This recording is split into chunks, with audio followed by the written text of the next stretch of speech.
mayroong ngiti sa pagdadalamhati. Kasi sinabi nga ni James, count it all joy. So ano yun? Pag namatayan ka, magtatatawa ka. Pag nasunugan ka ng bahay, maglululundog ka. Yes! Yun po ba yung ibig sabihin? No? Pag sinabi ng doktor, may cancer ka, magtatatawa ka na para kang baliw? Yung hindi ka makabayad ng utang, minumura ka ng inuutangan mo, pagkatapos magtatatawa ka kasi sabi, count it all joy. Uy, mga kapatid, walang taong addict sa trials. Walang tao na nabuhay gustong-gustong magkaroon ng mga pagsubok. Amen? Sabihin mo nga sa katabi mo, Bes, gusto mo ba pagsubok? Sa'yo na lang. Ikaw na lang. So liwanagin natin, what does it mean when James, sinabi niyang, count it all joy. Yung inaapoy sa lagnat yung anak mo, tumitirik, tawa ng tawa ka, yes, mukhang makikita na ng Lord yung anak ko, explain? Misa kasi may mga OA po, may mga OA din na pagdadalamhati, yung tipong denial, wala yan. Ay mga kapatid, ingat po kayo Regardless kung saan o anong paraan kinuha ng Diyos ang ating mahal sa buhay, wag nating sasabihin sa manamatayan, uy, buti ka pa, yung nanay mo wala nang pagdadalamati. Gusto mo, ikaw, wag ka na rin magdalamati, papatayin na rin kita. Alam niyo po, the best na pakikiramay, huwag kang magsalita. Baka may masabi ka pa na lalong ikadalamhati at ma-offend yung tao. Grabe yung tatay mo, parang natutulog lang, Alam niyo, ang pinakakilala kong pinaka-OA na tao sa buong mundo, Christian. Yung parang gusto niyang ignorin yung pain, ignorin niya yung trials, parang mga siraulo. Hindi nakakatulong. Alam mo yung, ba't umiyak? Christian ka pa naman Alam nyo, ito, Christian, baka matumapunta pa to sa impyerno, baka mabago theology ko, alam mo, sa buwisit, sa inis. Hindi madaling mamatayan. Hindi rin madaling magkasakit. Hindi rin madaling magkaroon ng anxiety. Hindi rin madaling ma-depress. Maraming ang Christian dito, may mga suicidal tendency, nasa Panginoon na. Gusto pang mga magpakamatay. So, anong ibig sabihin niya? Pero again, mayroong ngiti sa pagdadalam hati. Kung maunawaan natin yung meaning ng count it all joy, matagal na nating nababasa to pero ano ba talaga ibig sabihin ng count it all joy? Sa Tagalog, ituring mo na kagalakan, pero mas maganda sa Tagalog yung word na count ibilang mo. Ibilang mo na ang pagsubok ay kagalakan. Okay? Sa paanong paraan kaya? Hindi mo gusto yung sitwasyon, ibilang mo na ito ay kagalakan. Okay? So, alam nyo po, nagsisimula pa lang halos tayo, pero gusto ko na kayo i-challenge to trust in the sovereignty of God. When we say God is sovereign, God is in control. When we said that God is sovereign, alam ng Diyos ang nangyayari. Pag sinabi ko pong sovereign God, hindi pa kailanman nagulat ang Diyos sa sitwasyon mo. Mukhang sunod-sunod yung pagsubok nila. Hindi ho nagugulat ang Diyos. Mas lalong hindi nabibigla ang Diyos. Mas lalong ang Diyos hindi nalilito, hindi natataranta, hindi sumasama ang loob. Sa Bible, nalulungkot kasi may emotion din ng Diyos. Pero when we said God is sovereign, kaya mong paniwalaan ito? Dapat kasi ganun sila Anak, tumigil ka nga anak, para ka naman Diyos Parang gusto mong kontrolin yung lahat ng bagay sa sa sitwasyon mo. Paano kung sabihin ko sa iyo na merong pagkakataon, inaalaw talaga ni God na may mga kasama ka sa buhay na irresponsable para ka pag-mature ng Panginoon? Paano kung sabihin ko sa iyo na talagang may inaalaw si God na mga pangit na sitwasyon para gumanda ang buhay mo? When we said God is sovereign, hindi ko pwedeng questionin ng Diyos. Lord, parang parang hindi mo alam yung nangyayari. Nag-pray naman ako, bakit hindi mo ako sinagot? O, di ba? Kaya minsan, sumasama ang loob natin sa Diyos. Ito, isa sa pinakamahirap itong matutunan, to trust in the sovereignty of God. Yung, yung isang araw may isip mo, kaya pala nangyari ang mga bagay na ito. Kaya pala pinahintulutan ng Diyos na mangyari ang mga bagay na ito. Because God is sovereign at lagi siyang may magandang gagawin sa buhay natin. Tingnan nga po kayo saglit sa akin, regardless kung anong problema natin, tapat at mabuti ang Diyos. Hindi siya nagbabago. Amen? Malakas sa palakpak, ibigay natin sa Panginoon. Okay? Huwag naman yung gano'n. Bibili ka sa tindahan, hindi ka magbabayad. God is sovereign. Alam ng Diyos na wala akong pambayad. Sana mag-mature yung tindera. Hindi po pwede ho yun. Ano po? Hindi sovereignty po yun. Ang tawag ko doon, abuso. Ano po? Okay. So, our basic question is why? Why we need to count it all joy when we fall into various trials? Bakit kailangan natin na ituring na kagalakan kung tayo man ay humaharap, gabi, various. Parang ang term yan, yung sobrang colorful. Iba't ibang kulay, iba't ibang laki, iba't ibang hugis ng mga problema. Kaya tayong lahat po, pag pagsasama-samahin natin dito, meron dito ngayong problem, extra large. Extra large yung problem mo. Iba, large lang yung problem mo. Iba naman, medium lang ang problema mo ngayon. Ano po? Sakto lang sa iyo yan. May iba naman small, may iba extra small. There is no such thing as walang problema. Laging may problema ka, laging meron kang pagpapala. Ngayon, ulit tagalogin lang natin, bakit nga ba pwede nating ibilang? Bakit pwede nating ibilang? Okay? Ito ho, isulat nyo muna po ito. First insight lang muna po natin. At least, ito pa lang yung matandaan natin, panalo na po tayo eh. Ito pa lang po, hindi pwedeng hindi mag-create sa'yo ng malaking bagay. Ano po? So, ito po yan. First insight lang po natin, seasons of trial and testing are always season of preparation. Do you have an awareness that when you are facing various trials, it is a season of preparation? May nangyari ba sa buhay natin na walang dahilan ng Diyos? Meron bang pinahintulutan ng Diyos sa buhay natin na wala siyang dahilan? Hindi gumagawa ang Diyos ng walang purpose. Kung nasa season of trials, testings, troubles, you are in a season of preparation. Kaya nga po yung mga testing, di ba, yung preparation yan eh. Yung ang daming problema, di ba, sa mga laban ng buhay, sa mga magbaboxing, grabe, ang haba ng preparation. Pagkatapos, sino po itong napakagaling na runner po talaga, Sabi niya, 4 years, Usain Bolt, tama ba Usain Bolt? Si Usain Bolt, sabi niya, 4 years ako naghanda sa 9 seconds na pagtakbo. 4 years! 9 seconds! 100-meter dash. Kaya alam niyo ho, matalino ang mga naghahanda. Sobrang talino ng mga taong kahit wala nangyayari naghahanda.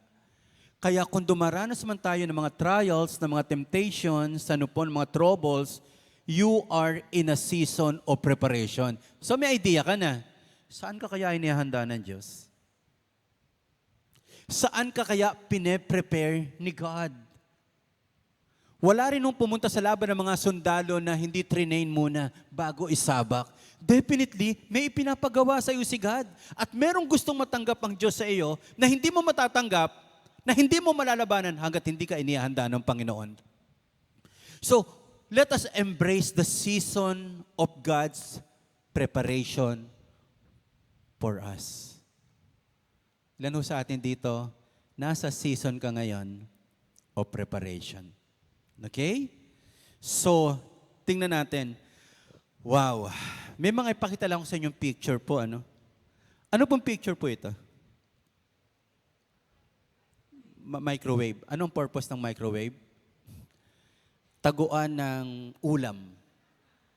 Hindi ba minsan may mga sa microwave, taguan ng ulam pag wala nang mapaglagyan. Hindi naman iniinit, nakalagay lang. Hindi ba ang microwave is para uminit ang ulo? Tama? Yung hintay ka na hintay na uminit, hindi mo pala napindot. So what is my point lang muna? Microwave yan, pero hindi lahat sanay gumamit. Ako nagpapainit pa ako sa mga kasama ko pa, Lord, init mo nga ito.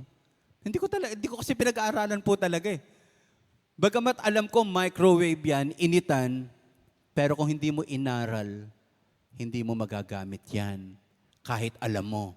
O may idea ka na, pinag-uusapan natin to. Ano pong picture to? Ano pa? Pressure cooker. So, diyan po nilalagay ang mga munggo. Ano po, mga repolyo, pinalalambutan hanggang sa maging karne. Huwag niyong ilalagay yung sahog. Ang pinalalambutan lang po ay bulalo. Timo, kahit pataasin ko po yung kamay po natin lahat. Sino po rito sanay gumamit ng pressure cooker? Pero alam mong pressure cooker ito, di po ba? Alam mong pressure cooker pero hindi mo alam gumamit. Maganda po ganito. Try nyo lang, huwag kayong magtanong po. Try nyo lang. Painitin nyo pong mabuti, saka nyo po buksan agad. Tingnan nyo po, makikita nyo si Lord. Lord, ito lang pala sikreto. Winasak mo muna mukha ko. Sa kita makikita.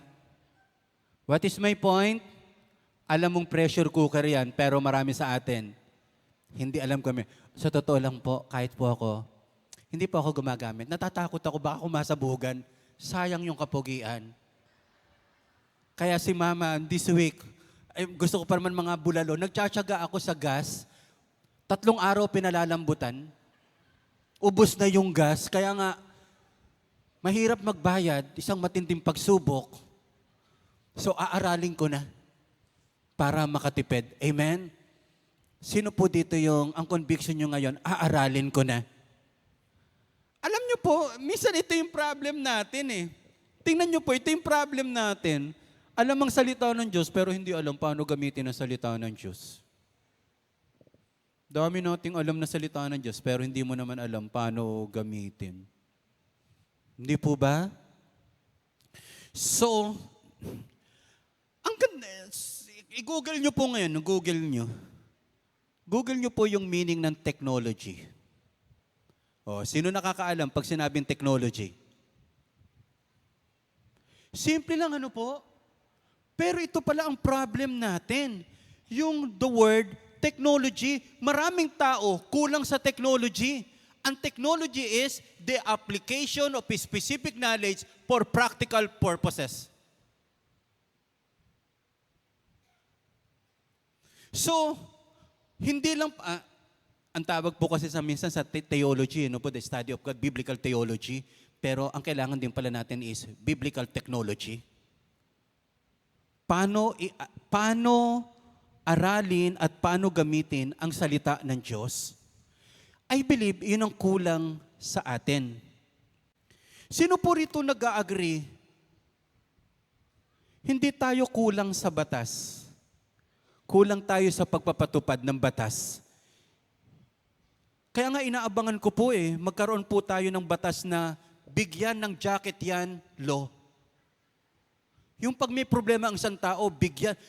Malapit na pong isabatas yan. Pag nalulungkot ka, bibigyan ka ng jacket na may cellphone.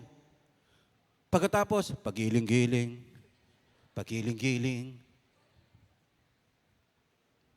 Sabi ni Dolphy, natatakot akong lumabang senador Ang kinatatakutan ko, baka manalo ko At pag nanalo ko, hindi ko alam kung ano gagawin ko.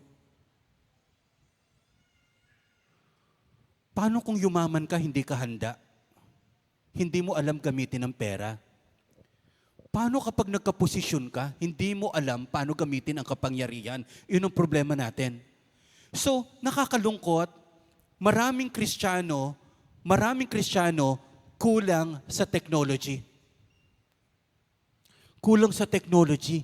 Hindi alam gamitin ang salita ng Diyos. Tingin muna po kayo sa akin. Ang Bible, hindi lang sinabi kung ano ang gagawin natin. Isinulat din sa Bible, paano natin gagawin ang isang bagay. Can I hear amen? So yun po yan. So pag nagkulang ho tayo sa technology sa Bible, naku, may mga bansa po ako na pinakita po. Ano? So dito po, tingnan po natin to. Sige anak, paki-share natin. Ayan. Yung nakita nyo po yung nasa itaas, pulang araw. Ilan po nanonood sa atin ng pulang araw? Ano po? Nung una nagtataka pa ako, pulang araw. Oo nga pala, red nga pala yung yung flag ng Japan. Ano po? Okay? Kaya nga ang tawag sa kanila is red flag. Ano po? Naisingit pa, no? Walang kwenta po yan. Japan, ito ang Philippines, dilaw. Singapore, yung maliit, hindi na nakalagay eh. Taiwan, ang liit na bansa niya, hindi siya mabuli eh. Anong common denominator nila na wala tayo? Pag napunta ka sa Japan, napakadisiplinado ng mga tao. Japan, Nueva Ecija.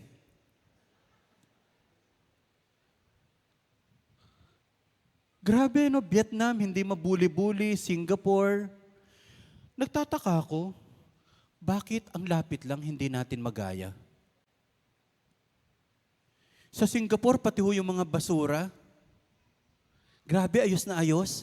Pinagkukuhanan pala ng gas or power. Sa atin naman yung basura, pag may truck ng basura, yung mga 10 seconds kang hindi hihinga.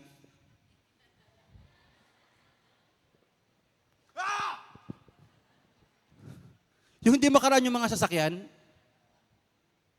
talagang hindi ka hihinga. Tag siya nakaipit sa tricycle, gaganyan ka.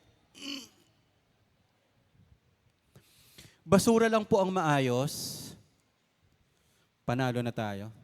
Sayang yan, tali-talino po ni Erap. Ano po? Sinayang natin yung katalinuhan niya. Sabi, kapag may lubak at may basura, yung basura ilagay sa lubak, wala na tayong lubak, wala pa tayong basura. Pero bubble gum po yun, ano po. So my point is, wala ho, pababa ng pababa tayo in terms of technology. Ang dami nating magagandang batas, pero hindi na ipapatupad. Ano po, medyo doon po tayo talaga kulang. Sana yung hindi talaga qualified, huwag sanang pahintulutan ng Diyos na manalo. Ano po, yung wala namang gagawin, pagkatapos gustong-gusto pa. O kaya isang pamilya na lang ang senador para wala nang mahirap. Ano po, isang apelido na lang para hindi na tayo nahirapang bumoto. Ano po, kung batong bakal yan. Ano po, kalabanin ng mga bato-balani. Ano po.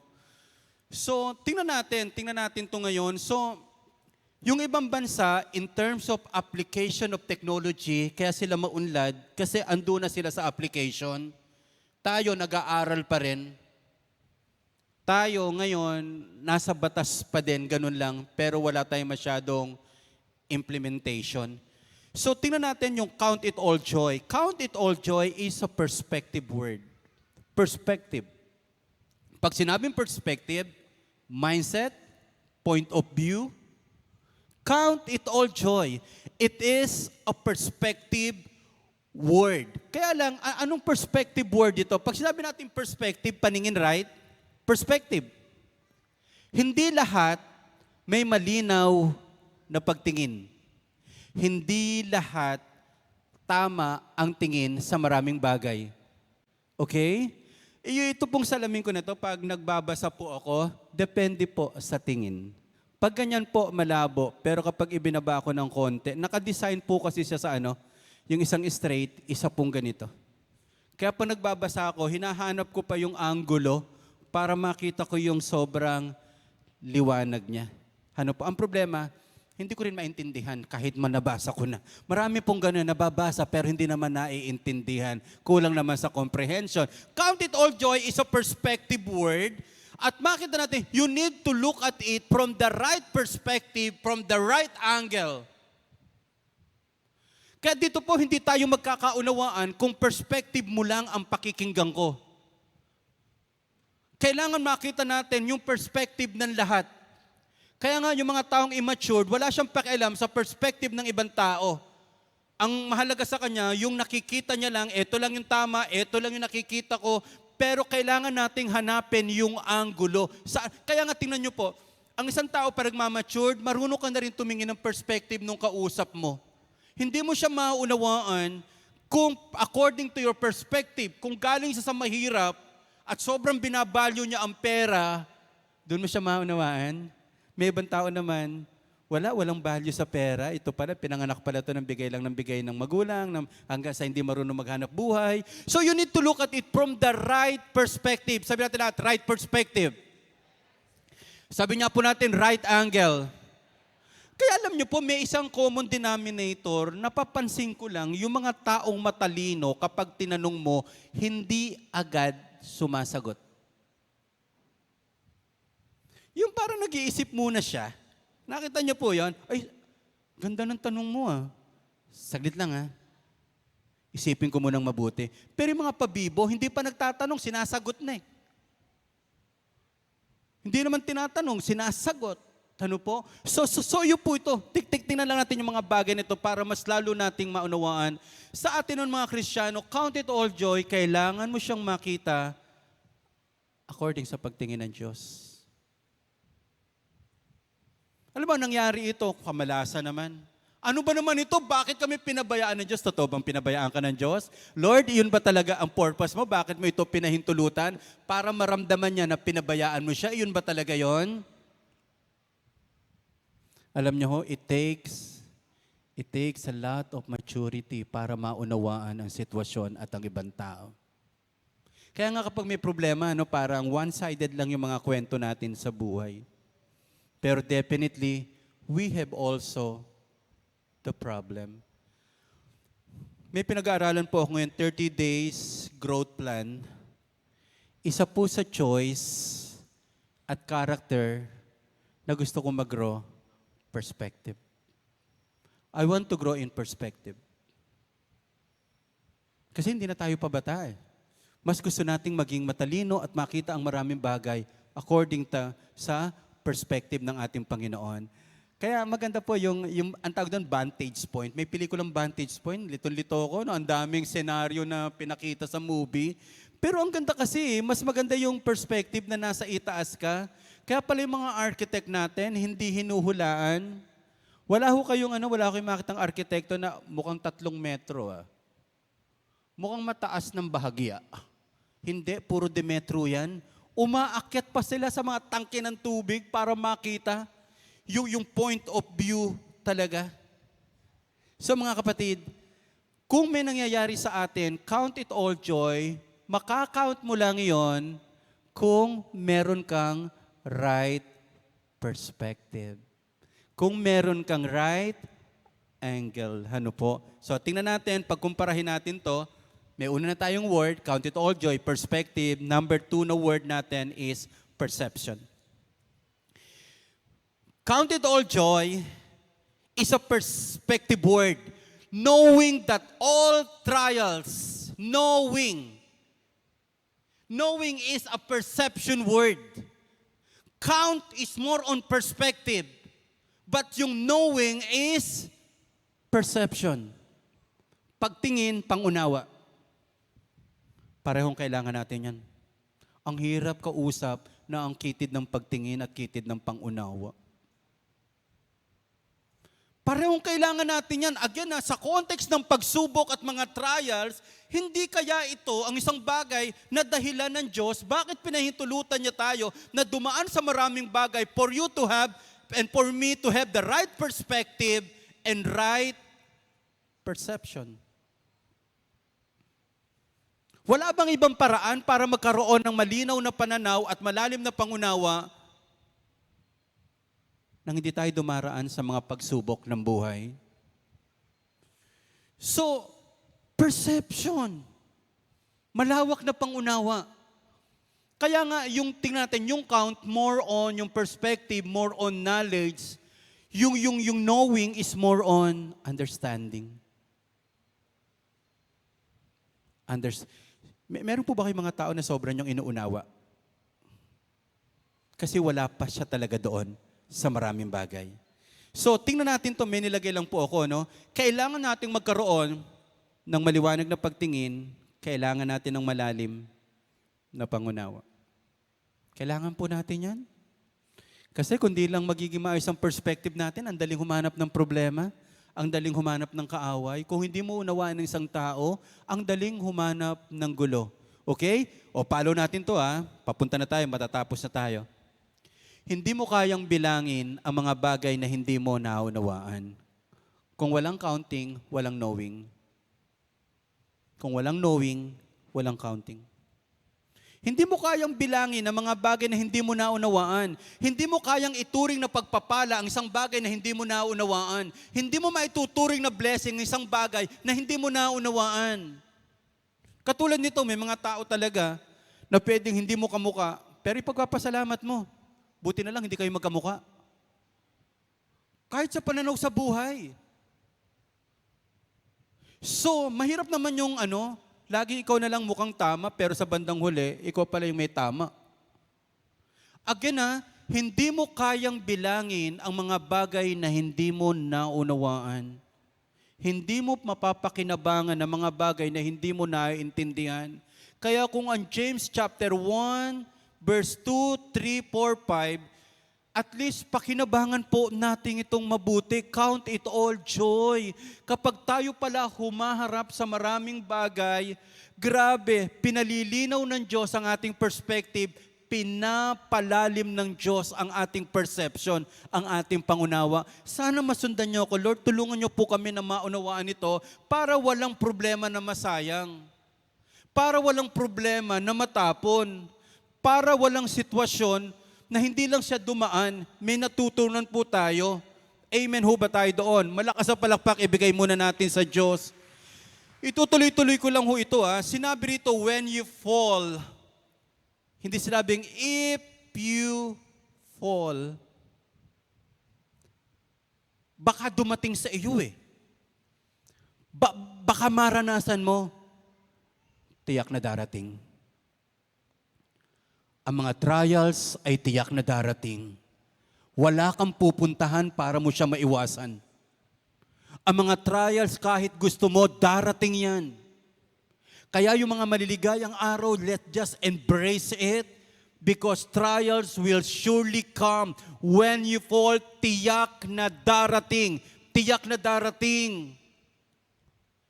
Ngayon, nag-iisip po kami sa pamilya namin, ba't nga ba lahat ng pangit pinaghahandaan natin? Burol, panagkakasakit. Wala bang vacation plan? Wala bang reunion plan? Ang dami ko ng kwentong narinig.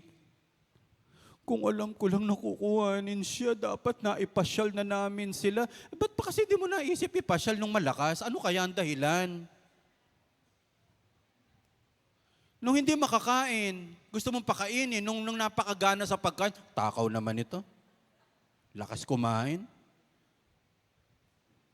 Bakit yung mabubuti, parang hindi natin naiisip gawin, kapag pwede pa natin gawin?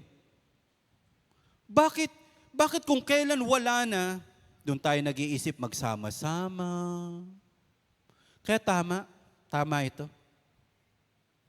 Yung idea, ang regret natin, hindi po kadalasan nasa mali na ginawa natin. Kadalasan ng mga regrets nating matindi, mga tama na dapat nating ginawa, pero hindi natin ginawa.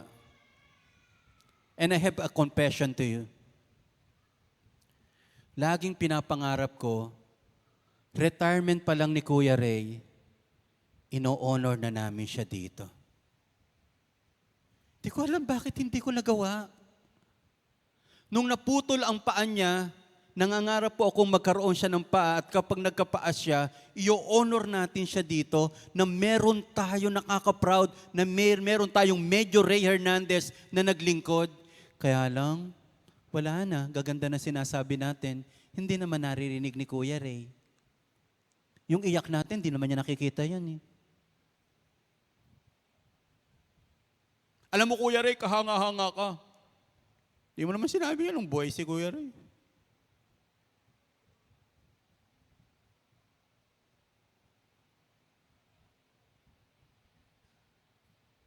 Bakit pagpatay, dami nating sinasabing maganda pagbuhay. Pintas dito, baho ng hininga niyan. 5 meters pa lang, amoy mo na eh. May amoy ting yan. Pero kapag ang tao namatay, here, pilit na pilit din. Popost ka pa ng picture. Nasaan yung picture? Search! So my point is this, mga kapatid. Sana magkaroon tayo ng maliwanag na perspective. Sana magkaroon tayo ng tamang perception.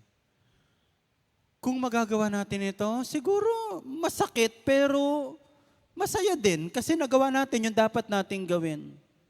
Di po ba? Wow, tapikin mo nga sa mukha mo yung katabi mo, sabi mo, gumising ka sa katotohanan. Dito na ho tayo. Babalikan ko po ito. Knowing that the testing of your faith produces patience. Wow. Meron po ba kayong school na alam, na nagtuturo siya ng matinding patience, na makakagraduate ka, Doctor of Divinity in Patience, Master of Arts in Patience. Meron po kayo nakitang ganun po? Yung sobrang matiisin, sobrang matyaga. Walang pwede magturo sa atin ito, kundi pagsubok. Pagsubok. Kaya yung mga taong magagaling mahuhusay, most likely, sila ang dumaan sa maraming pagsubok. Liwanagin ko po ito, talaga nilagay ko na sa PowerPoint. Hindi ako natutuwa kasi gusto ko yung pagsubok. Hindi ako natutuwa kapag may nagkakasakit. Hindi ako natutuwa kapag may naaksidente. Hindi ako natutuwa kapag may namamatay. Hindi ako natutuwa na kapag may naghihiwalay. Hindi ako natutuwa kapag meron tayong baon tayo sa utang. Hindi ako natutuwa kapag may mga nag-aaway. Hindi ako natutuwa po sa mga pangit na bagay. And I believe hindi rin natutuwa ang Diyos. Hindi ako natutuwa kapag hirap na hirap ka sa buhay. Hindi ako natutuwa kapag may gusto kang pag-aralin pero wala kang pera na pampaaral. Hindi ako natutuwa kapag kapos na kapos ka kapag ang mga Kristiyano pumipila sa DSWD, pumipila sa PCSO, minsan sa loto din. Hindi po ako natutuwa. Hindi ako natutuwa sa mga pagsubok. Hindi ko gusto yun. Pero yung pagsubok, kundi yung pagsubok, alam ko, may magandang dulot. Hindi ako natutuwa kasi gusto ko yung pagsubok, kundi yung mga pagsubok, alam ko, may magandang dulot.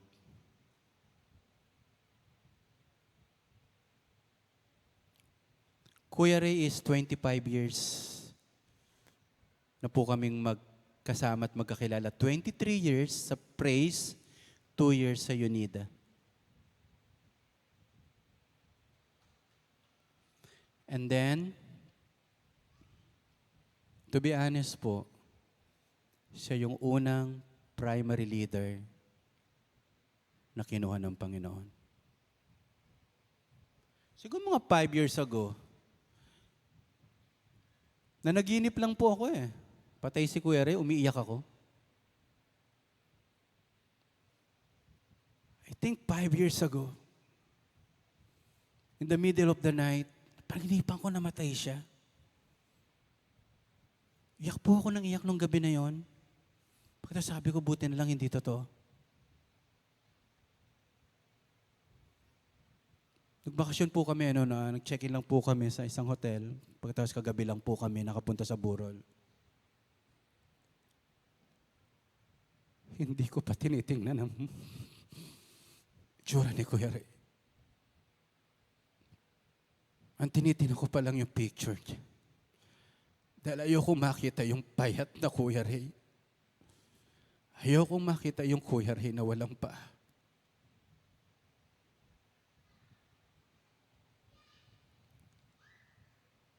Ayoko mamatay si Kuya Ray. Pero ayoko namang habang buhay siyang maghirap.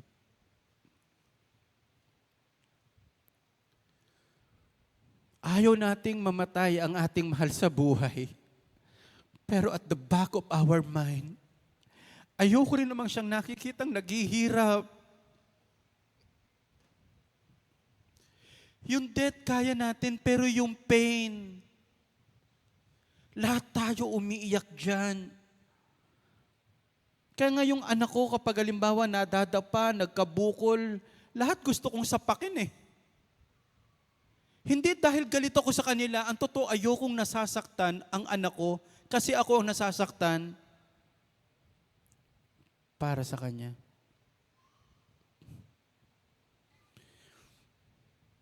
Again, ayaw natin ang pagsubok. Pero naniniwala ako, may maganda itong dulot. Patience is persistent, consistent, endurance. Ang hirap palang matutunan itong patience na to. Kaya pala napakaraming tao, napaka-impatient. Alam mo, parang ganun, sana ayos na lahat. Sana okay na lahat. Ang impatient nito. Lahat naman tayo inaayos at binabago pa ni God. Pwede bang tapos na yung kaguluhan? Pwede bang dumating na si Jesus Christ para tapos na lahat? Hindi pa, marami pang inaayos si God eh. Tingnan niyo po ito, this is very powerful. This is very powerful. I need persistence because trial is hard. I need consistency because trial is long. Walang madali na pagsubok. Lahat ng pagsubok mahirap. Pero tingnan natin itong angulo na ito. Kaya ka nahihirapan sa pagsubok dahil ang pagsubok ay mahirap. Pero mas lalo kang mahihirapan sa pagsubok kasi hindi mo naunawaan. Yun ang mas masakit. Hindi mo naunawaan, wala tayong right perspective, wala tayong talagang sinasabi natin po na perception sa buhay. Mahirap na nga yung pagsubok, pero mas mahirap yung hindi mo naunawaan. Mahirap yung wala kang perspective sa buhay. Again let me remind you, pag dumadaan tayo sa pagsubok, ang bagal ng oras, ang hirap. Dok, kailan po gagaling? Dok, kailan? Kakapa-check up mo lang eh. Hindi ba tinatanong agad natin? I need persistence because trial is hard. I need consistency because trial is long. Sa totoo lang, ang mga pagsubok naman natin, kutusin, maigsi lang, pero sobra lang haba niya. Kasi napakabigat nitong dalin. Amen. Ho ba tayo doon? Okay? Tapikin mo nga muna yung katabi mo. Kaya mo pa ba? Tatapusan na ni Pastor to.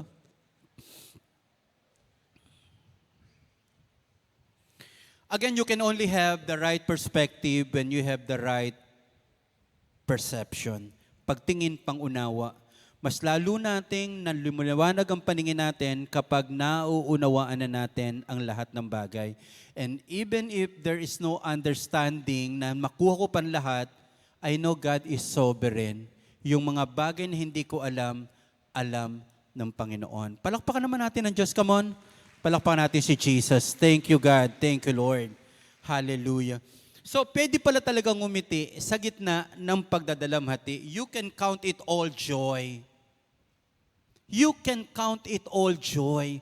Kasi grabing inaayos ni God yung ating perspective, pananaw sa buhay, at binibigyan niya tayo ng malawak na pangunawa na walang ibang paraan ang Diyos para gawin yon kung hindi paraanin tayo sa pagsubok. At doon sa pagsubok ng buhay na yon, doon natin practice ang salita ng Diyos. Karamihan po sa atin dito, sobra mong hinahanap ang Diyos sa panahon ng problema. Doon mo hinahanap ang salita ng Diyos. Doon ka nag-aabang ng Word ni God. Doon mo niyayakap yung Word ni God sa buhay natin. So, dalawang bagay lang ito, yung part 2 natin sa susunod natin pag-uusapan. Ang mga pagsubok na dumarating sa aking buhay ay pagsasanay na gamitin ang salita ng Diyos. Sinasanay ka ng Diyos na gamitin ang kanyang salita. Dati po kasi tayo, hinahanap lang natin at gusto natin ang salita ng Diyos kapag may problema tayo. Ngayon, gusto ni God, maging lifestyle natin ang pag-a-apply ng salita ng Diyos. Hindi lang sa panahon ng pagsubok natin niyayakap ang salita ng Diyos, even kahit walang pagsubok, sanayin natin ang sarili natin na hindi lang natin binabasa ang salita ng Diyos, ina-apply natin ang salita ng Diyos. Sana meron ka man lang isa, dalawa, tatlo, consistently you are applying it. You are applying the Word of God in your life. Sana sanay tayo. Again, biblical technology in a sense.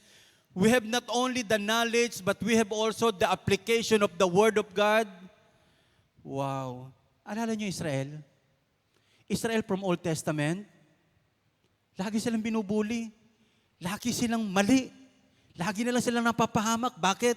Hindi nila sinusunod ang salita ng Diyos. Lagi na lang silang napapasakop sa ibang bansa. Bakit?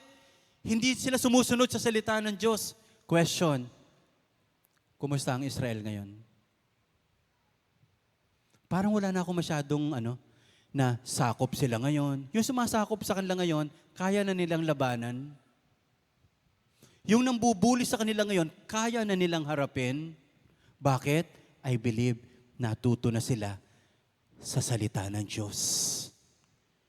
Time will come, pag nasanay na tayo na sundin ang salita ng Diyos, dumating man ang matitinding problema, it seems like normal to us. Pag hindi tayo sanay, sumunod sa salita ng Diyos, lahat mahirap, lahat napakabigat. Pero habang lumalakad ka sa salita ng Panginoon, sanay ka na, mga kapatid, hindi ka na basta-basta yanigin. Kaya tama yung sinabi sa Isaiah 43 Dumaan ka man sa apoy ng pagsubok, hindi ka maano, sapagkat ako ang Diyos ng Israel na tumutulong sa iyo. Sige nga, Lori, anak, as I end this. Okay?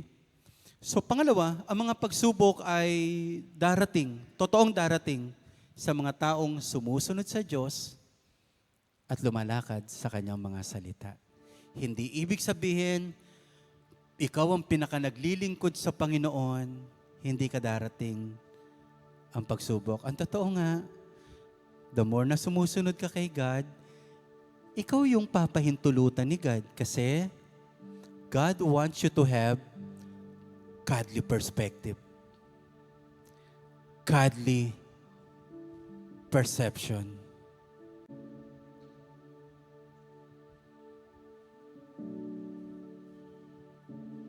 Sana pag dumating ang pagsubok, sana pag dumating ang pagdadalamati, kaya mong ngumiti. Kasi alam mo, may magandang dulot ito. May magandang dulot ito. Sana, kapag dumating ang mga problema sa buhay mo, may malaking nabago sa iyong buhay. Produces patience. Sino rito yung kailangan nyo pa rin maging patient po sa buhay?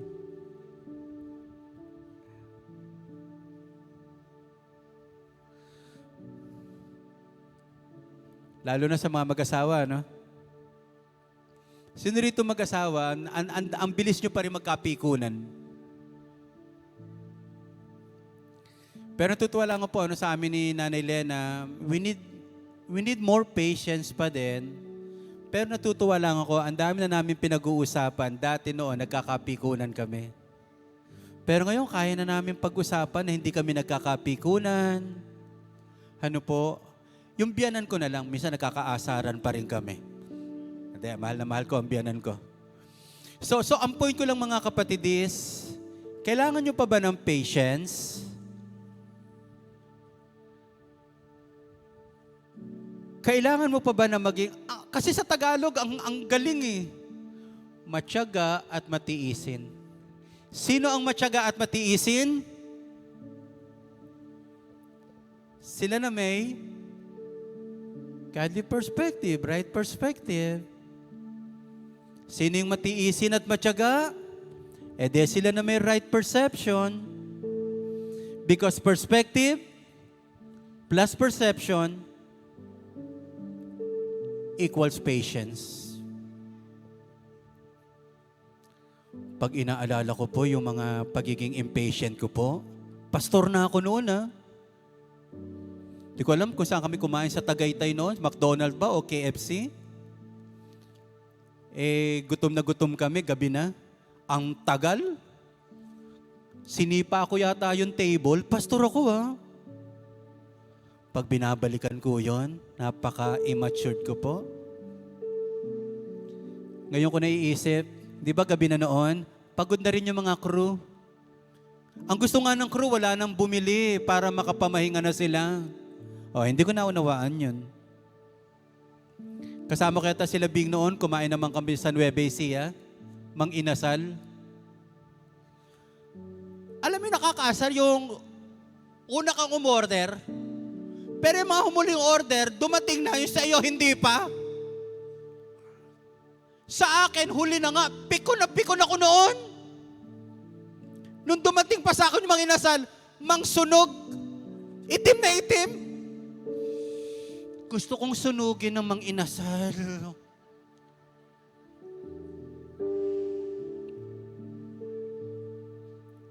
Thank God. Pinagtitiisan niya ako. Thank God. Ngayon di na po ako matiisin. Ay, hindi na ako mainipin. Magagalitin na lang ako. Hindi po. I think binabago tayo ng ating Panginoon. Alam niya ng mga leaders ko Alam niya ng mga leaders natin. Sobrang grabe. Pag naaalala ko yan, naiinis ako na di ko alam. Biro mo, pag kinausap ko yung mga leader, Iha, anak, habang kinakausap kita, humanap ka na ng mga churches na pwede mong paglipatan Ganun po ako ka-brusko. Kaya nga mapalad na po yung generation nyo ngayon, natin ngayon. Kasi mabait na ako. Sinisikmuraan ko lang. Gusto mo talaga mag-leader? Pak! Magtatights ka ba? Pak! Lahat tayo dumaan. Sana pagpasensyahan mo naman yung mga taong dumaraan pa lang. Pero kapag nakaranas ka ng maraming trials, eto rin pala, lahat tayo kailangan natin ito. Lahat tayo kailangan natin ito. So sa next Sunday, wag po kayong mawawala. Another 2 sets of practical application na gusto kong makita nyo. Hindi lang gusto ni God baguhin ang perspective natin. Hindi lang nais ni God baguhin ang perception natin para magkaroon tayo ng matinding katyagaan, kundi gusto ng Diyos may ibigay sa iyo na hindi mo ito matatanggap kung hindi ka dadaan sa maraming mga trials. Tayo tayong lahat. Count it all joy. Count it all joy. Yung mga anak natin, we need a lot of patience sa kanila po. Amen? Lahat tayo. But thank you. Thank you sa pangunawa nyo. Thank you sa pag-iintindi nyo. Lord, thank you na binabago nyo pa rin kami, inaayos pa rin kami, Panginoon.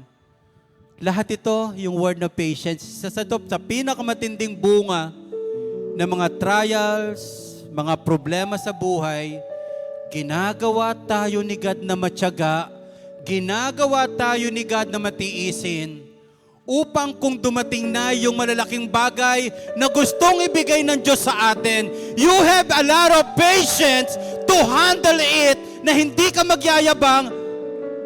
Wow! Even after this, I pray mamaya, I want to honor as a praise church si Kuya Ray po talaga. Sa last na lamay po, Monday, pinasabi ko na rin kay Mark, sana special request lang, yung choir, pakantahin natin ng Dakilang Katapatan. Ngayon po, inask ko na si Laika mag-usher. Pagkatapos, kaya lang, sa Martes, ang alam ko po, ang bubuhat sa kanya, mga sundalo, mga pulis. Pero sa lahat ng mga primary leaders na mga boys, bago natin ibigay yung labi ni Kuya Ray sa mga sundalo po, sa mga pulis para bumuhat, can I ask, marami sa atin dito binuhat ni Kuya Ray. Sana kahit saglit lang. Gusto kong bumuhat kay Kuya Ray. As honor to the man of God, pwede ka palang magaling na leader na wala sa harapan. Nasa likuran lang siya palagi. Saan ka makakakita almost 20 years? Pabalik, kaya nakakilala si Ray, Kuya Ray kasi may karamdaman din. Pero even 20 years, lumaban siya. Sa totoo lang, pwede na siyang sumuko eh. Pero tama ang observation ng marami. Kasi ang merong hindi kaya, si Ate Chi. Kaya kahit pet na si Kuya Ray, gusto niya pa rin lumaban para sa iba. What an honorable man na hindi niya hinahanap yung sa kanyang sarili lamang po. Kaya kung meron mang tao na kilala ko na napakatiisin, napakatyaga at mapaglingkod, walang iba kundi si Kuya Ray. So Praise Church family, pinagkalooban tayo ng Diyos ng isang Kuya Ray, Major Ray Hernandez. May mataas na posisyon pero ang baba ng puso. May mga may pagmamalaki pero pinili niyang maging mababa at maging mapaglingkod. Nasasaktan ako pero ngumingiti ang puso ko kapag naiisip ko si Kuya Ray, nakita niya na ang Diyos na kanyang pinaglilingkuran. Tayo haharap pa sa maraming pagsubok, tayo haharap pa sa maraming problema. Pero si Kuya Ray, well done. Good and faithful servant. Sino po rito gusto nyo pang maging patient talaga sa buhay? Yung maging matiisin. Kasi may mahirapan tayo maglingkod pag hindi tayo matyaga, pag hindi tayo matiisin. Ang dami talaga. Yan ang regalo natin sa ibang tao. Yung pagiging matyaga at matiisin hanggang sa makita natin na sila ay matatag. Sila ay tunay na kayang tumayo sa paglilingkod sa If you want patience in life, dadaan of course tayo sa pagsubok, pero ngayon pa lang, gusto ko ng pusong matyaga at matiisin. Lagay natin yung kanang kamay natin sa ating puso. Baka kaya hindi pa binibigay ng Diyos ang marami nating panalangin, marami nating pangarap, kasi eto muna ang gustong i-develop sa iyo ni God. Isang pusong matyaga, isang pusong matiisin, na kahit pagpalain, mananatiling mababa at tunay na umaasa lagi sa Diyos. Panginoon, as we hear this message, help us to have not only knowledge, but also the power to apply it, O God. Tulungan niyo po kami na lumakad according sa iyong mga salita. Tulungan mo kaming sumunod sa iyo. At tulungan niyo po kaming talagang mga, grabe Lord, mga practitioner ng iyong mga salita, O God.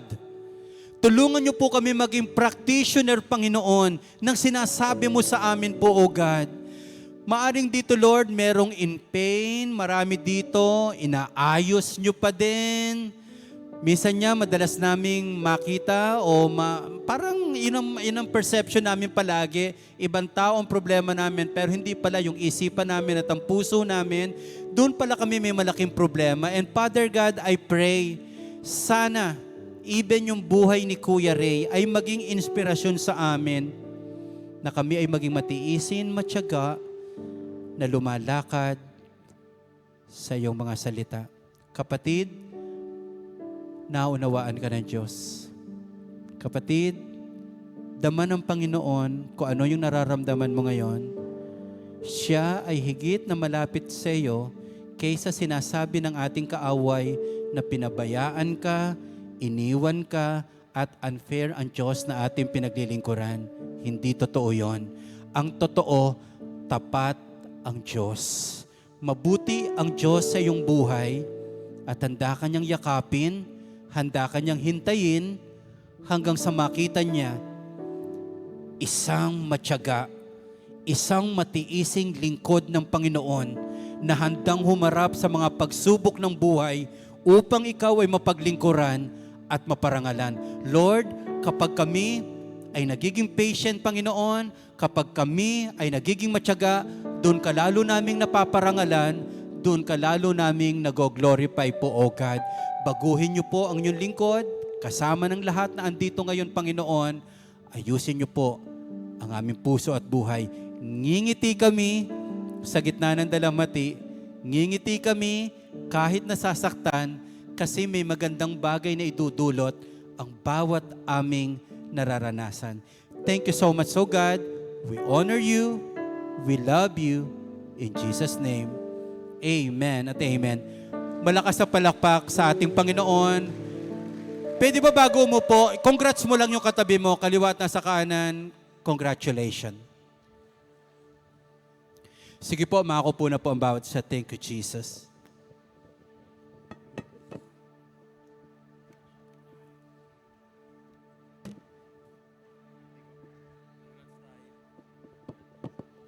Yan, dadako na po ulit tayo doon sa isang form po natin ng worship. Ito po is yung tithes and offering natin. No? Para po sa mga wala pang sobre, meron po tayong mga ushers, pwede po tayong humingi ng envelope sa kanila. Okay, sabi nga po sa Psalms 24:1, "The earth and everything on it belongs to the Lord. The world and all its people belong to Him." I believe lahat naman po tayo dito, ina-acknowledge po natin na lahat ng bagay dito sa mundo ay sa Diyos. Including po yung work natin, yung business natin, and all the earthly possessions po na meron tayo. No? So, I believe yung tithes po natin, it is not just an act of giving, but it is an act of giving back or pagbabalik natin sa mga pinagkakatiwala sa atin ng Panginoon. No? It is not just a form of generosity, but it is a form of obedience.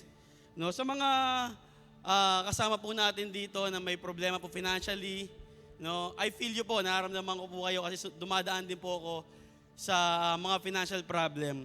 No, marahil po yung iba nagsasabi, maiintindihan naman ako ng Diyos kasi wala ako ngayon. No, so kung hindi ako magbibigay, maiintindihan naman ako ng Diyos. Pero right now, I will tell you, sa pagbibigay po natin ngayon, tayo naman ang makakaintindi sa Diyos kung ano yung kaya niyang gawin sa buhay natin. Sabi nga po ni Tatay Loy kanina na trust in the sovereignty of God. Kung committed po tayo sa pagbibigay o pagsunod sa ating Panginoon, for sure, mas committed po ang Panginoon sa pagpapala sa atin.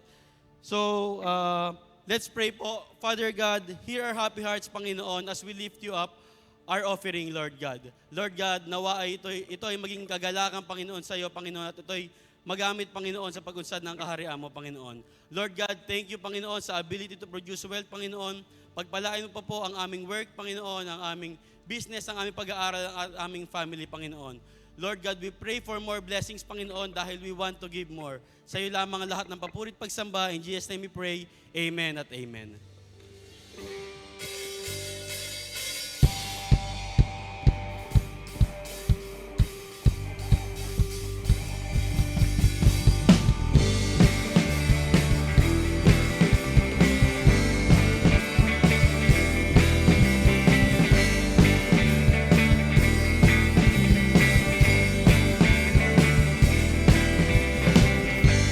More than I could hope or dream of, you put your favor on me. Walking in the house of God is better than 1,000 days in the world. So blessed, I can't contain it. So much you gotta give it away. Your love taught me to live now. 'Cause you are more than enough for me. So blessed, I can't contain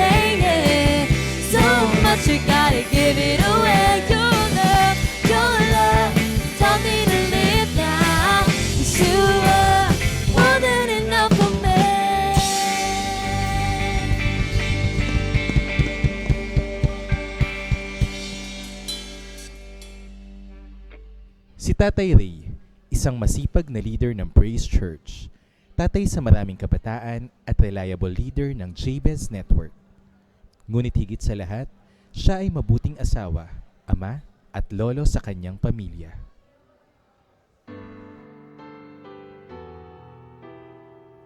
Si Brother Ray, talagang sobra akong saludo sa kanya sa una, yung kung paanong yung pagtulong niya talaga. Yun talaga yung natatandaan ko sa kanya na kahit na sino ang humingi ng tulong sa kanya, talagang hindi niya pinahihindihan. At personal pa siyang nagpupunta talaga. Pagdating naman doon sa kanyang pananampalataya, talagang makikita ko talaga na hindi lang yung talagang nakikita natin na sin andon. At ang sabi ko nga, itong huli na sinasabi ko sa akin sarili, oo, nagpastor ako. Pero sa sitwasyon niya, makikita ko na talagang yung pananampalataya niya sobra. Talagang hindi niya inaalintana kung ano ba yung itsura na nung kasarili niya. Dahil sa karamdamang naranasan niya, dahil doon sa nangyari sa kanya, pero kaya niya pa rin pumunta sa church. Sabi ko nga, ako siguro hindi ko alam kung kaya ko yung ganong mga bagay.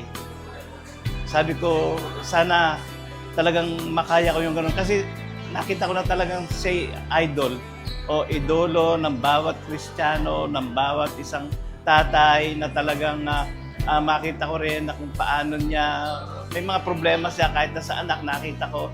Kasi kahit nagagalit siya, kalmado pa rin siya.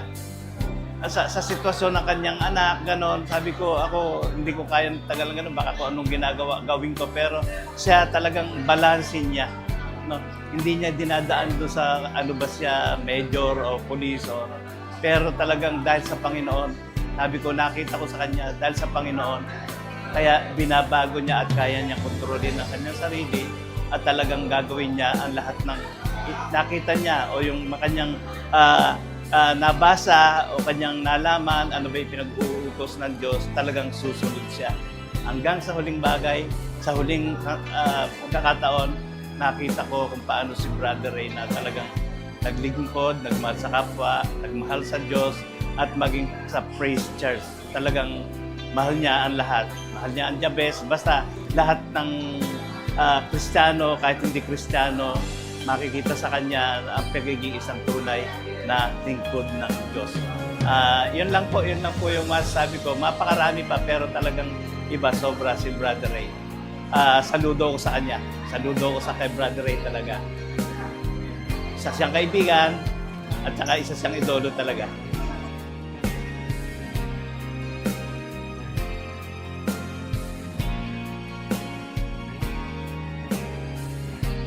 Ang naalala ko kay Kuya Ray, talagang every time na magkikita kami, talagang kumusta na Nold? Laging kumusta na Nold? At saka kahit hindi ka magsalita sa kanya, parang meron siyang yung sense na yung sensitive siya sa needs ng mga tao. Na one time talagang sobrang naalala ko sa kanya na pag problemado ko financially, siya yung nagkukusa every time. Na hindi naman ako nagsasabi sa kanya pero nasa-sense niya yung lagi. Kaya talagang sobrang papasalamat ako sa Lord na talagang meron akong Kuya Ray na nagis na ganyan, na tumulong sa akin para mas lumalim sa Panginoon. At saka talagang hanggang ngayon, yung itinuro niya sa amin na talagang ginagaya ko na once na pagkagising na sa umaga, hindi ako tumatayo ng kama ko, mauupo ko, mananalangin ako, at magbabasa ako ng Bible. Ayun yung tinuro niya sa amin na hanggang ngayon ginagawa ko pa rin. Salamat kay Ray. Dahil sa iyo, natuto akong talagang laging mag-connect sa Lord.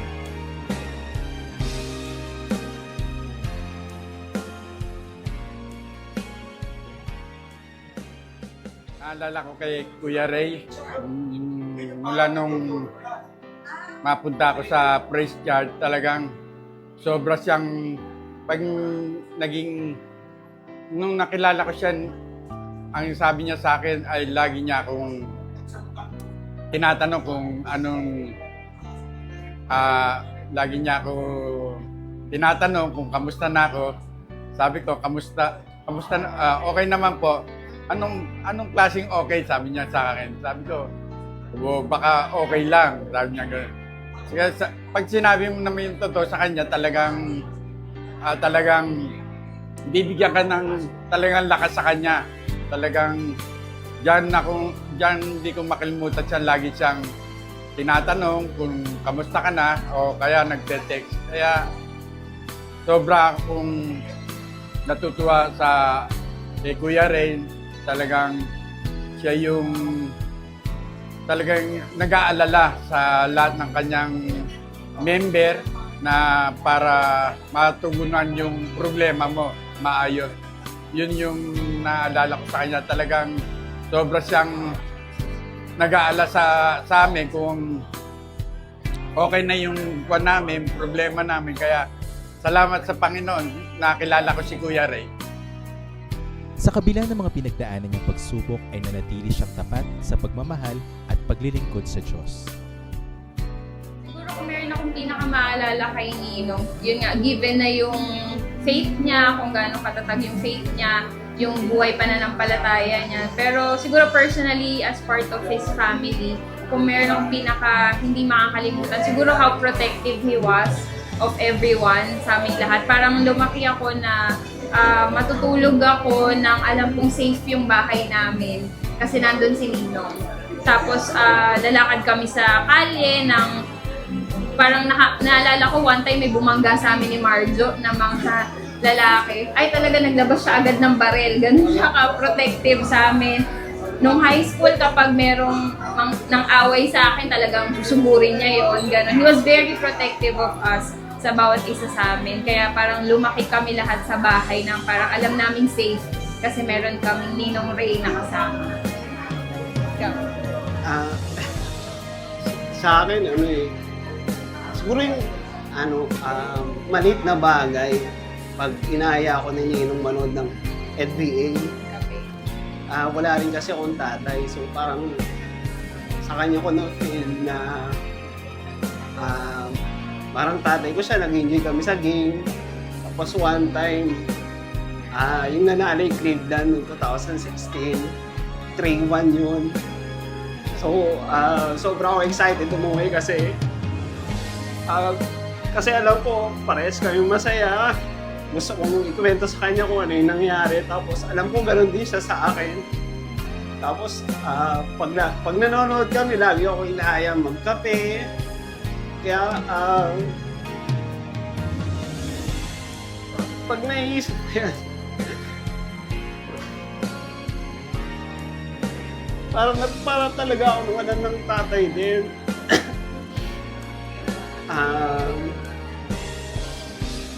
Tapos,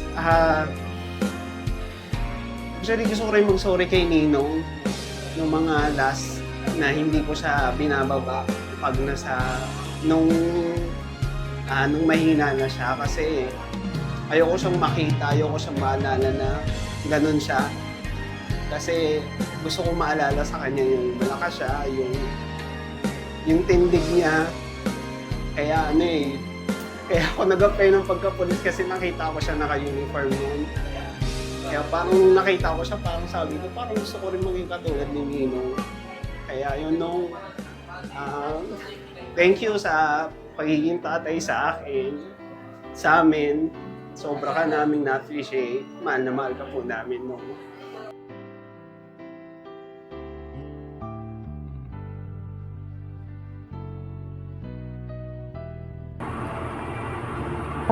Siguro yung natatandaan ko tatay, actually marami, no?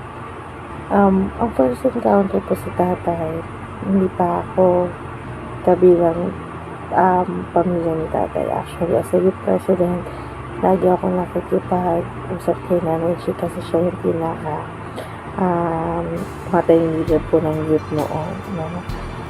So, ang natatanda ko sa kanya, lagi talaga napaka-generous kasi kahit hindi pa po ako party ng family, hindi pa po kasama ng mga ganun. Kapag may mga kailangan na bumibili sa dito sa Renon, lagi akong nagigilin kumain sa Maxis. So, si tatay, sige, order ka lang anak, ganyan siya. Tapos, ang next encounter ko kay tatay, ikakasal na kami ng Marlon. That time, he was a retiree and naghahanap kami ng venue ni Mau. Pero, imagine, kasama namin si tatay sa naghahanap din ng venue. Kasi nga, tinan din namin venue yung kasal, yung hall po sa PNP. Yung kasama namin siya. So, ang mga encounter ko pa kay tatay kapag yung kukuhaan kami ng dugo, polycythemia session namin, kapag staycations, yan, nag-boyfriend na kami ni Marlon. Sabi kong kukuha ng staycation tuwing bagong taon. Tapos po, sama-sama yung family. Yung paborito niyang Chinese restaurant, which is yung Mandarin Sky. No? Kahapon, na-mention din ni Marlon na kasama din namin siya yung we had our 2 miscarriages. No? Mag-asawa na po kami. Naloko sa nanay sa katatay, minisip po nila yung lumilibot din sa mga may sakit, dumadalo po talaga sila.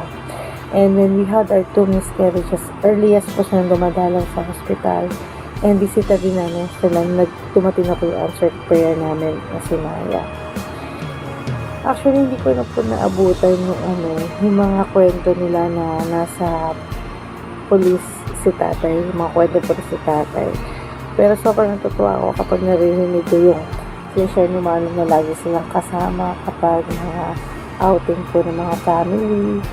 Tapos, meron silang outing na parang nagkataon na may na-encounter sila na hindi ko na kung magnanakaw pa yun. Kasi tatay bilang swap talagang bumaba pa doon sa sakyan, tapos parang tinutugis yung pinaka-suspect. Parang imagine mo lang na si tatay kahit na family time, pero kapag kailangan talaga siya ng tungkulin niya, he will stand up for it. Saka, ang natatanda ko sa tatay, how he led his family, as Juan Hernandez compound. He has been a father to all of them. Sa totoo lang po, di ba po, kung isipin mo kamag-anak po nila Marlon, si Nanay G, by loss lang po talaga niya mag-anak si tatay. Pero sobra din talaga yung pasadugo kung we grieve because of the loss. Kasi ganun po siya kamapagmahal. Sabi nga ni Marlon, self-proclaimed favorite po siyang pamangkin. Dahil totoo po yan. Whenever we visit tatay sa bahay, sa hospital, may genuine smile niya. At totoo yun yung kahit walang kalatoy-latoy yung joke kapag si Marlon yung bumanat. Tatawa talaga yun kasi favorite niya nga talaga si Marlon. Gusto kong sabihin, tatay, you fought your battle well. Sa dami ng operations, sa dami ng admissions. Pero gusto kong sabihin na pagtagumpayan nila ni tatay lahat yon. Actually po, as a doctor, marami sa mga condition ni tatay na he can actually die on a OR table, pero malakas po talaga si tatay, and God allowed him his peaceful exit, even on his death. God gave the dignity and everything was finished well. Gusto ko lamang pong sabihin na, tay, we love you. We will always miss your smile at yung mga kulit at yung mga banat mo kung sino man yung aasarin mo po sa family, lalo na sa mga eat-outs natin. Salamat po sa pagiging tatay sa kanilang lahat, especially po kay Marlon. Alam ko pong isa ka sa tinitingnan niya, father figure. That's why he makes a great one din. Kasi kayo po yung model niya. Even sa pagiging matapat na asawa. Naalala ko si tatay, yung mga conditions siya na mababa yung sodium kapag ganun, may confusion, di naalala. Pero napaka-consistent sa kanya. Ang lagi yung sinasabi, love. Diba? Parang kaya niya i-defy yung science dahil sa sobrang faithful at loyalty niya kay Nanay G. Salamat tayo kasi live your life. A proof na sa mundong laganap po yung kasamaan, we can still live a life with integrity and live tagayang liwanag ng Panginoong Diyos. We love you, tatay. Alagaan po namin si nanay as you would want us. See you in the morning, tay. We love you. mga bagay na hindi ko makalimutan kay Ninong, number 1 is yung kanyang paglilingkod sa Diyos. Pangalawa is yung pagmamahal sa pamilya. So paglilingkod sa Diyos kasi siya po yung unang nag-encourage sa amin para umattend ng Bible study sa bahay. Nung in-invite siya nila Ate Lee tsaka ni Ninang Lester para magkaroon ng Bible study sa bahay, siya po yung nagsabi na kailangan umattend kaming lahat. So dahil doon, lahat kami nag-Bible study, lahat kami umaattend ng church, sabay-sabay every Sunday, at lahat kami sabay-sabay din naglilingkod sa Lord. So lahat yun nakuha namin kay Ninong. And then yung pangalawa, yung pagmamahal sa pamilya. No? Nakakatuwa kasi kahit si Tita G sinasabi sa amin na hanggang sa huling hininga na lang niya, ang iniisip pa rin niya is yung maging mabuti silang dalawa ni Madjo at maayos yung maiiwanan niya. So ganun magmahal po si Ninong. And kahit sa amin, kahit hindi namin siya talaga kapamilya by blood, never namin naramdaman na iba kami sa kanya. Nakikita ka kami sa bahay nila at sobra na nakita namin na para kaming mga tunay na anak niya kung itrato niya sa loob ng bahay. Nakakatuwa kasi kahit na may asawa na kami, siya yung naglakad sa amin sa kasal, ni Rocky sa akin, siya yung umatin sa kasal ni Michael bilang tatay. So sobrang mamimiss namin ang Ninong. Sobrang mamimiss namin ang lahat ng mga celebration na wala siya ngayon, mga pagkain sa labas. Sabi nga ng asawa ko, yung favorite na kainan namin na pag alam mo na siya doon, alam mo na kung ano yung order niya. So yun yung mga bagay na mamimiss namin kay Ninong.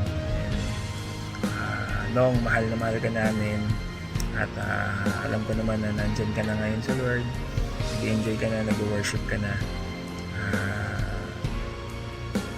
Lagi namin sasamahan ang bawat isa, lagi namin mamahalin ang bawat isa, lalo na si Madjo at saka si Tita G. Mahal na mahal ka namin, Nong. At sa'yo, medyo silent natin. Mission accomplished. Hindi malilimutan ng Praise Church ang ginawa mong paglilingkod, Tatay Ray. Lagi naming aalalahanin ang iyong pagmamahal at katapatan sa Diyos. Mahal ka namin, Tatay Ray.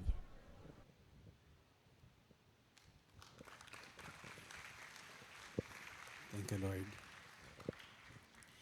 Sige po, tayong tumayo lahat. Thank you, Jesus. Pwede po bang isang minuto kay Kuya Ray? As we honor one of the greatest leader of Praise Church Manila. Saludo sa paglilingkod ni Kuya Ray. Saludo sa lahat ng kanyang ginawa. Saludo sa lahat ng kanyang kababaang loob at paglilingkod sa atin. Thank you, Jesus. Revelations 14:13.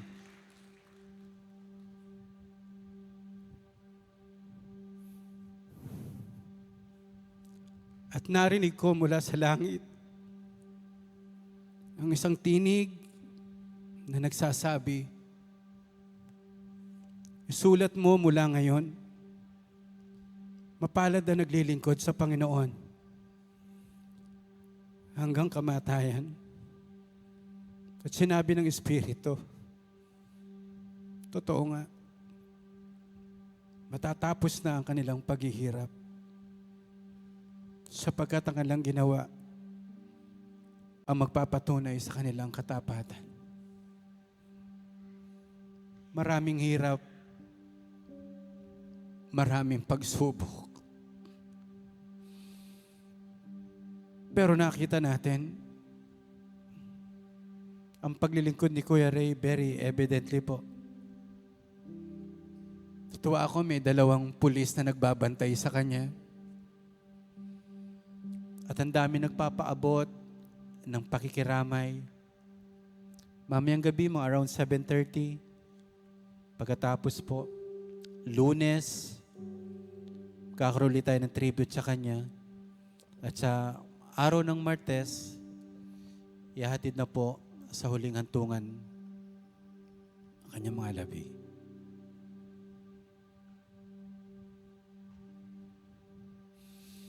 Paalam, Kuya Ray. Mahal na mahal po kayo ng Praise Church family. Pwede po ba sa huling pagkakataon as I pray, pwede po ba tayo sumaludo? Sa lahat ng gustong sumaludo sa paglilingkod ni Kuya Ray.